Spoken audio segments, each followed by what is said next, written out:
Hello gang, this is Tom here. Some 3D printed backdrop buildings I put on. It's got the lights working.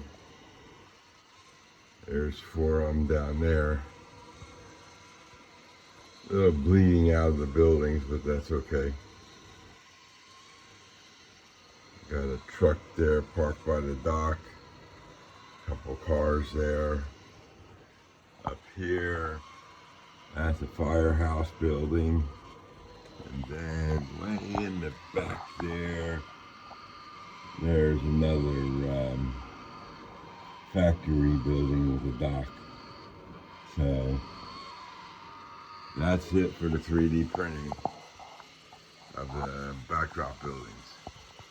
So that project's done. Everybody have a great day. Catch you all later.